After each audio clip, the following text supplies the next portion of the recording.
Life has a strange way of teaching us lessons. Sometimes, the cost of learning those lessons is higher than we could have ever imagined. My name is Emily Parker, and I want to share my story because it might help someone else avoid making the mistake that cost me everything I once held dear. I grew up in a small town in Ohio, where everyone knew everyone. I was raised in a modest but loving family.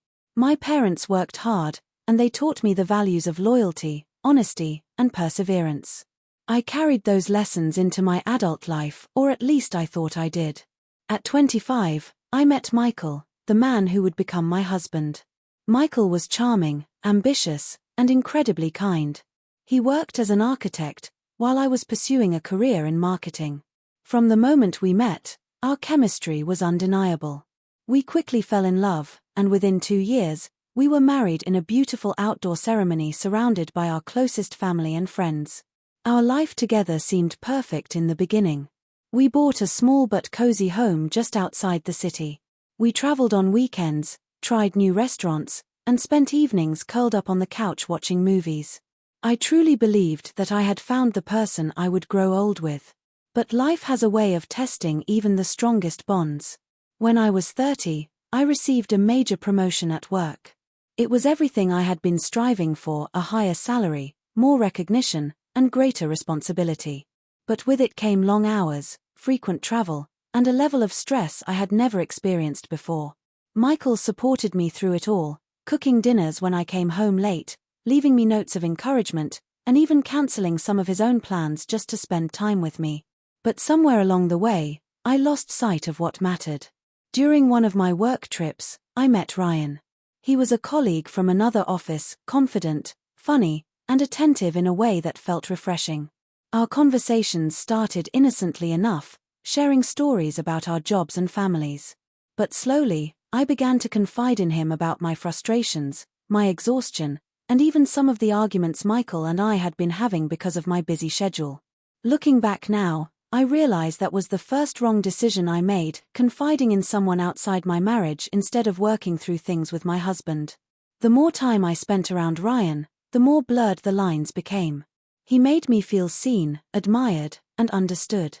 What I thought was harmless friendship was slowly becoming emotional dependence. I ignored the voice in my head that warned me I was crossing boundaries. One night after a long business dinner, I let myself make a decision that would change everything. I betrayed Michael's trust. In a single moment, I shattered the foundation of our marriage. The guilt hit me like a wave the next morning. I couldn't look at myself in the mirror without feeling sick. I told myself it was a mistake, something that would never happen again. I tried to go on as if nothing had changed, but the truth is, everything had.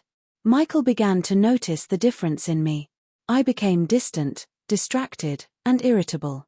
He asked me what was wrong, but I brushed him off with excuses about work stress. He didn't deserve my lies, yet I continued to pile them on, hoping that if I buried the truth deep enough, it would somehow disappear. But secrets have a way of surfacing. One evening, Michael found messages on my phone that I had been too careless to delete. He confronted me, his voice trembling with a mixture of pain and disbelief. I had never seen him look at me the way he did that night, like he didn't even recognize the woman standing in front of him. I broke down and confessed. Every word felt like a dagger, but I knew I owed him honesty, even if it was too late. The look on his face when I admitted everything is something I will never forget. It was as if I had taken the life we had built together and set it on fire right in front of him. Michael left that night and didn't come back. For weeks, I tried to reach out, sending apologies, begging for forgiveness, promising that it would never happen again. But deep down, I knew I had destroyed something that couldn't be repaired. Trust, once broken, is nearly impossible to rebuild. Our marriage ended quietly, without drama or public fights. Just two broken people signing papers in a courtroom, both mourning the life they had lost. In the aftermath, I was forced to sit with my choices. The silence of my home was deafening. I replayed every moment in my head, wishing I had turned away that night, wishing I had chosen my husband over a fleeting temptation. I realized too late that one wrong decision can cost you everything you thought was unshakable. It's been 3 years since then. Michael has moved on, and from what I hear, he's happy again. I'm genuinely glad for him because he deserves peace and love. As for me, I've rebuilt my life slowly, piece by piece. I go to therapy, I've repaired some of the friendships I nearly lost, and I've dedicated myself to living with honesty, even when it's difficult. If there's one thing I've learned, it's this: cheating isn't just a mistake. It's a choice, and it's one that leaves scars not just on the person you hurt but on yourself as well. The guilt, the regret, the emptiness, it follows you long after the moment is over. I share my story not for pity, but as a warning. Don't let temporary emotions cloud your judgment. Don't seek validation from someone else when you already have someone who loves you at home. And above all, don't make the mistake I made of thinking you can play with fire without getting burned. Because one wrong decision really can shatter your world forever.